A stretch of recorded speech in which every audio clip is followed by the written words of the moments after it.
ሃይ እንዴት ናችሁ? እንኳን ደህና መጣችሁ ወደ ቻናላችን። ሁልጊዜ ኢትዮጵያ ሆኜ ኳሊቲ ትምህርት ከፈለክ የግል ትምህርት ቤት ነው ማስተማር ያለብህ የሚለውን ሀሳብ ተቀብዬ ነበር የምኖረው አንቲል አሜሪካ እስክመጣ ድረስ እና የእነሱን ሲስተም እስካይ ኦብዘርቬሽንን ሼር አረጋችኋለሁ። አብራችሁኝ ቆዩ።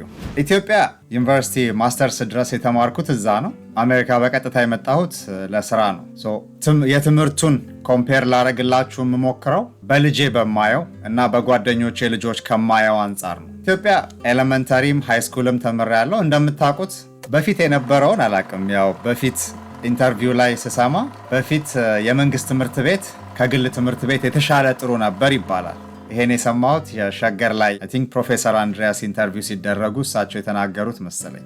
ግን ያው የድሮ ነው። ያኔ እንግዲህ ዳግማዊ ምኒልክ ሴንት ጆርጅ እና ከነ ሊሴ ምናምን የተሻለ የትምህርት ኳሊቲ ነበረው ለማለት ነው። የግል ትምህርት ቤት ውስጥ የሚማር ተማሪ የመንግስት ትምህርት ቤት ያለውን ከባዱን ትምህርት ቻሌንጁን መቋቋም ስለማይችል ነው የግል ትምህርት ቤት የሚገባው ነበር አንደርስታንዲንጉ። እና የመንግስት ትምህርት ቤት ያሉ ተማሪዎች ሃይሊ ኳሊፋይድ የሆኑት ፈተናም ላይ የተሻለ ውጤት የሚያመጡት እነሱ ነበሩ ነው። አሁን ያለው ግን አትሊስት እኔ ባደግኩበት ሲስተም ግን የእሱ ተቃራኒ ነው።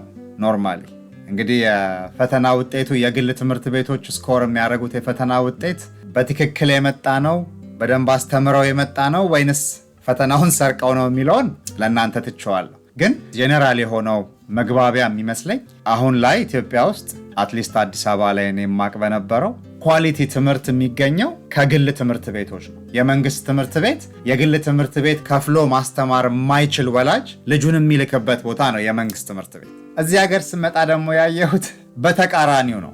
ሜቢ ኖት ነሰሰርሊ በተቃራኒው ስቲል የግል ትምህርት ቤት ሲሆን ሃይ ኳሊቲ ሊሆን ይችላል። ግን አብዛኛው አሜሪካዊ ሀብታሙም ድሃውም ልጁን የሚያስተምረው የግል ትምህርት ቤት ነው። ለምን እንደዛ ሆነ? የኔን ኦብዘርቬሽን ነው ሼር ማረጋችሁ። ባይ ዘ ወይ ለቻናላችን አዲስ ከሆኑ ሰብስክራይብ በማድረግ ቤተሰብ ይሁኑ። በመጀመሪያ ደረጃ እኛ ሀገር እንግዲህ አዲስ አበባ አንድ ልጅ የፈለገ ሰፈር ይወለድ፣ ሳር ቤትም ይወለድ፣ አየር ጤናም ይወለድ፣ ጨርቆስም ይወለድ፣ ቦሌም ይወለድ የፈለገበት ትምህርት ቤት ሄዶ መማር ይችላል እኔ እስከማውቀው ድረስ። እሱ ነገር ግን የፈለገበት ቦታ ሄዶ መማሩ አሜሪካ ሲሆን ይቀየራል። ምክንያቱም የግል ትምህርት ቤቶች ብርቅ ናቸው።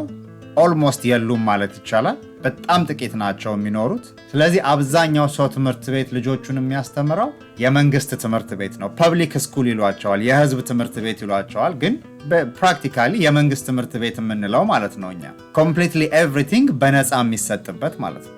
ግን ትምህርት ቤቶቹ ደግሞ ሁሉም የመንግስት ትምህርት ቤቶች ስለሆኑ አንድ አይነት ኳሊቲ ያላቸው ማለትም አይደለም። ከሰፈር ሰፈር ደግሞ ይለያያል። አሁን በሱ ነው ልዩነቱ የሚመጣው።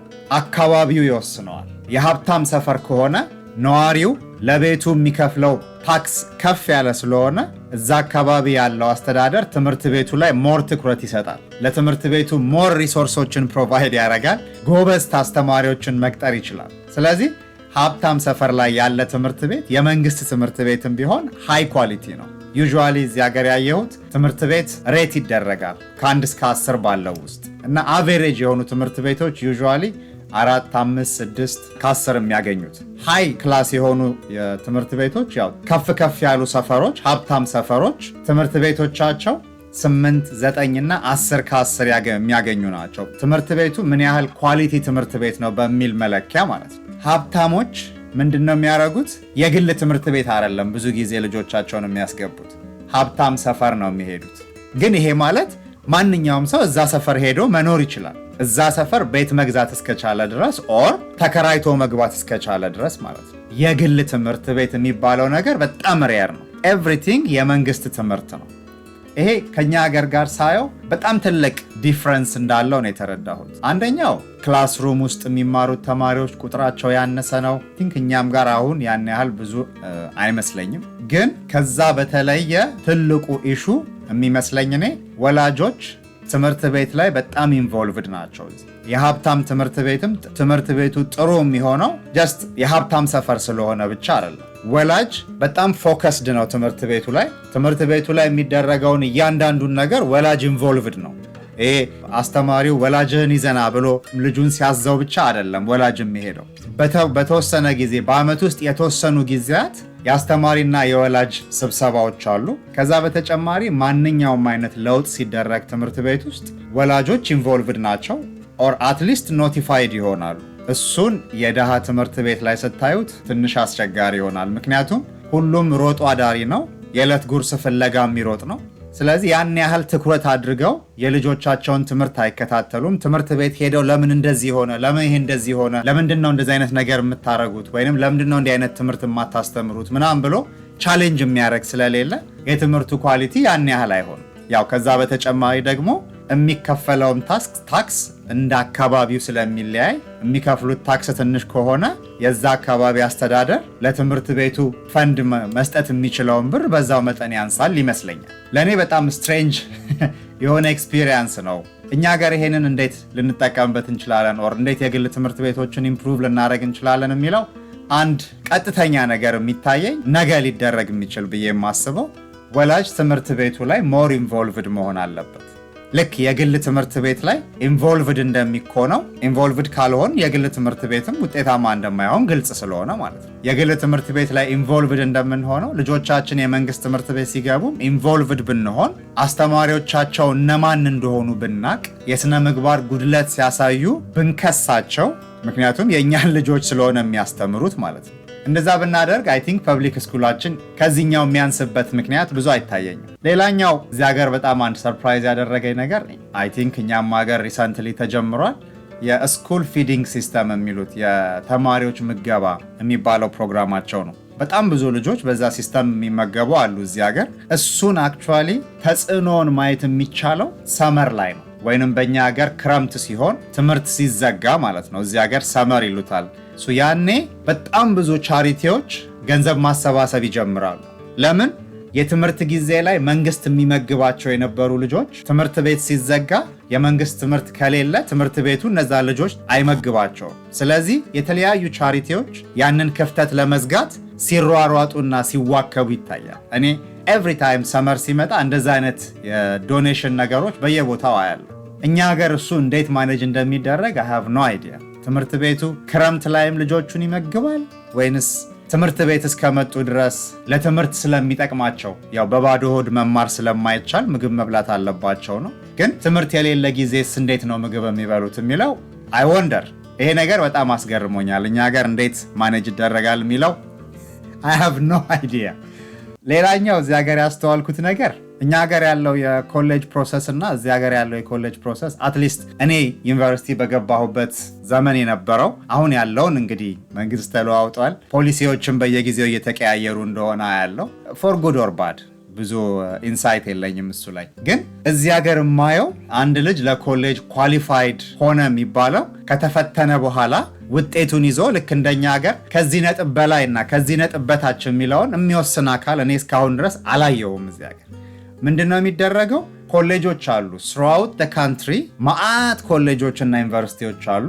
ስለዚህ ያ ልጅ ያንን ውጤቱን ይዞ ዩኒቨርሲቲዎች ጋር አፕላይ ያደርጋል። የመረጣቸውን የፈለገውን ያህል ዩኒቨርሲቲ ጋር አፕላይ ማድረግ ይችላል። ከዛ እነዛ ዩኒቨርሲቲዎች ናቸው የሚወስኑት ያንን ልጅ ልቀበለው ወይስ አልቀበለው የሚለውን የሚወስኑት እነሱ ናቸው። ይሄ አይ ቲንክ የሆነ ጊዜ ዶክተር ብርሃኑ ነጋ ሲናገር የሰማሁት እኛም ሀገር ዩኒቨርሲቲዎች ራስ ገዝ መሆን አለባቸው የሚለው አይዲዮሎጂ ለዩኒቨርሲቲዎች ይሄንን ነፃነት ለመስጠት ያለመ ይመስላል። አትሊስት አዲስ አበባ ዩኒቨርሲቲ ላይ እንደዚህ አይነት ሀሳብ እንዳለ ሲያነሳ ሰምቼዋለሁ እና አይ ዶንት ኖ ጥሩ ነው መጥፎ ነው የሚለው መናገር አልችልም። ግን እዚህ ሀገር ያለው ሲስተም ግን እንደዛ ይመስላል እና ምንድነው ተማሪው አፕላይ ያደርጋል። ከዛ ዩኒቨርሲቲዎቹ ከዚህ በላይ ነው ነጥቡ፣ ከዚህ በታች ነው ነጥቡ ምናምን የሚል መንግስት የሚያስቀምጠው መስፈርት የለም። ያ ዩኒቨርሲቲ ወይንም ኮሌጅ እቀበለዋለሁ ካለ ይቀበለዋል። አክሰፕት አድርጌያለሁ ብሎ ሌተር ደብዳቤ ይልክለታል። ካልተቀበለውም አልተቀበልኩህም ሶሪ ብሎ ደብዳቤ ይልክለታል። የሚቀበሉበትና የማይቀበሉበት መስፈርት እንደ ዩኒቨርሲቲው ይለያያል። ለምሳሌ በጣም ሃይ ክላስ የሆኑ ኮሌጆች ፕሪንስተን ወይንም ሃርቫርድ ምናምን ያሉት ዩኒቨርሲቲዎች ወይም የል ያሉት ዩኒቨርሲቲዎች መስፈርታቸው በጣም ጥብቅ ነው እና ክፍያቸውም በዛው መጠን ሃይ ነው። አንለስ ስፖንሰር ወይንም በስኮላርሺፕ የሚገባ ከሆነ በስተቀር ክፍያቸውም በጣም ከባድ ነው። ግን ይሄንን አፎርድ ማድረግ እችላለሁ ብሎ ገንዘቡን እከፍላለሁ ብሎ ከዛ ደግሞ በቂ ነጥብ አለው ወይ፣ ስኩል አክቲቪቲ አለው ወይ፣ ሃይ ስኩል ውስጥ የሰራቸው ነገሮች ምን አይነት ናቸው፣ ሶሻል አክቲቪቲ ላይ እንዴት ነው ምናምን የሚሉ ማአት መስፈርቶችን አይተው ነው የሚቀበሉት። ማንም የሚያስገድዳቸው ያለ አይመስለኝም እኔ እስከማውቀው ድረስ። ግን ነጥብ የሚባል ገደብም የለም። አንዳንድ ልጆች ወይም አንዳንድ ዩኒቨርሲቲዎች ዝቅ ያለ ነጥብ ያላቸውን ልጆች ለምሳሌ እኔ ብዙ ጊዜ በኢትዮጵያውያን ባለኝ ሰርክል ውስጥ ሲደረግ የማየው ልጆች በተቻለ መጠን አክቲቪቲዎች ላይ እንዲሳተፉ ይደረጋል። ላይክ እግር ኳስ ይጫወታሉ፣ የአሜሪካ ፉትቦል ይጫወታሉ፣ ባስኬትቦል የሚጫወት አለ፣ ሩጫ አለ፣ የተለያዩ አክቲቪቲዎች ውስጥ ይገባሉ። ወይንም ቼዝ መጫወት ምናምንም ሊሆን ይችላል። ለምንድን ነው ዩኒቨርሲቲዎች እነሱን ወክለው የሚጫወቱ ልጆችን ይፈልጋሉ? ስለዚህ አንዳንድ ጊዜ ያ ተማሪ ውጤቱ ዝቅ ብሎ ጎበዝ እግር ኳስ ተጫዋች ከሆነ ወይንም ጎበዝ ሯጭ ከሆነ ያ ዩኒቨርሲቲ እሱን የመቀበል እድሉ በጣም ከፍተኛ ነው። መቀበል ብቻ ሳይሆን አንዳንድ ጊዜ ስኮላርሺፕ የሚሰጡበትም አንዱ መስፈርት ይሄ ይመስላል እስካሁን ባለኝ አንደርስታንዲንግ። ጥሩ የእግር ኳስ ተጫዋች ከሆነና ያ ዩኒቨርሲቲ የእግር ኳስ ፕሮግራም ካለው ያንን ልጅ ይፈልገዋል፣ ዩኒቨርሲቲው ስሙን እንዲያስጠራለት ይፈልጋል። ስለዚህ መቀበል ብቻ ሳይሆን 50% ወይንም 100%ም ሊሆን ይችላል ስኮላርሺፕ ሰጥቶ ትምህርት ቤት ውስጥ ሊያስገባው ይችላል ማለት ነው። እና ስኮላርሺፕ የሚለው ጋር ከመጣን አይቀር እኛ ጋር እንዳልኳቸው እንግዲህ አሁን ያለውን ነገር እርግጠኛ አይደለሁም፣ ግን እኔ ስማር 15% ኮስት ሼሪንግ ይከፈላል የሚለው የተጀመረበት ዓመት ላይ ነው እኔ ትምህርት ዩኒቨርሲቲ የገባሁት እና በጣም ትልቅ ጫጫታ ነበር። አሁን ላይ እሱ ፐርሰንት ስንት ደርሶ እንደሆነ አላቅም። እዚህ ሀገር 100% ነው ተማሪው የሚከፍለው አንለስ ቅድም በተባባልናቸው ምክንያቶች ኮሌጁ ስኮላርሺፕ እስካልሰጠው ድረስ ማለት ነው። እና ይሄ ፓርት በጣም አስገርሞኛል። ላይክ አንድ ተማሪ ትምህርቱን ጨርሶ ሲወጣ ሚኒመም $50,000 እስከ $200,000 አሁን ዶክተር ከሆነ እስከ $200,000 ድረስ ዕዳ ይዞ ነው የሚመረቀው ማለት ነው። መንግስት ብድር ያመቻቻል። ያው ማንኛውም ተማሪ ነጥብ እያለው በገንዘብ እጦት ምክንያት ትምህርት ሳያገኝ እንዲቀር ይመስለኛል ሐሳቡ። አብዛኛው ተማሪ ብድር ይመቻችለታል እንዲህ ለዩኒቨርሲቲ የሚከፍለው። ከዛ ከተመረቀ በኋላ ያው እየሰራ ይከፍላል ማለት ነው። ይሄ በጣም ብዙ ሰዎችን ወይም በጣም ብዙ ልጆችን በኑሯቸውን በዕዳ እንዲጀምሩ ያደርጋል። አንለስ የሀብታም ልጅ ካልሆኑ በስተቀር ወይንም በጣም ጎበዝ አስተዋይ ቤተሰብ ሆኖ ገና ልጆቹ ትንንሽ ልጆች እያሉ ለትምህርት ቤት ክፍያቸው በኋላ ያስፈልጋቸዋል ብሎ እርሊ መቆጠብ የጀመረ ካልሆነ በስተቀር በአንድ ጊዜ መክፈል አይቻልም። ስለዚህ እሱ በጣም ሰርፕራይዚንግ ነገር ሆኖብኛል። እኛ ሀገር 15% ላይክ ምንም ክፍያ ነው አይባልም በእኔ አንደርስታንዲንግ። ያው የትምህርት ኳሊቲውስ ሊባል ይችላል። that's a different ጥያቄ ነው ደግሞ እሱ አይደለ፣ ያ ሌላ ዲስከሽን ቶፒክ ነው የሚሆነው። ግን አትሊስት ያንን ያገኘነውን የትምህርት ኳሊቲም ቢሆን 100% ክፈሉ ብንባል ብዬ አሁን ሳስበው ያኔ እኔ የዛሬ 20 ዓመት ዩኒቨርሲቲ በገባሁበት ጊዜ እንግዲህ የከፈልኩትን 15% 100% ቢያስከፍሉኝ በጣም ብዙ ብር ነው የሚሆነው። እንግዲህ አሁን ደግሞ ባለው የኑሮ ግሽበት የምንዛሪ መቀያየር ምናምን ጋር ተያይዞ አስቡት አንድ ተማሪ የ3 ዓመት ወይ የ4 ዓመት ወይ የ5 ዓመት ትምህርቱን ሲጨርስ ወይ ዶክተር የ7 ዓመት ትምህርቱን ሲጨርስ ምን ያህል ዕዳ ይዞ እንደሚመረቅ ማለት ነው። እና ይሄ አሮ ነው ወደፊት የሚቀርልን አይመስለኝም።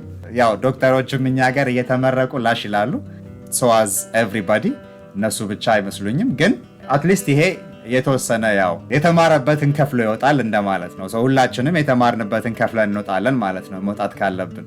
ኤኒዌይ ዛሬ ሼር ላደርጋችሁ የፈለኳቸው ነጥቦች እነዚህ ናቸው። በሚቀጥለው ቪዲዮ እስክንገናኝ መልካም ጊዜ። ባይ ዘ ወይ ለቻናላችን አዲስ ከሆኑ ሰብስክራይብ በማድረግ ቤተሰብ ይሁኑ።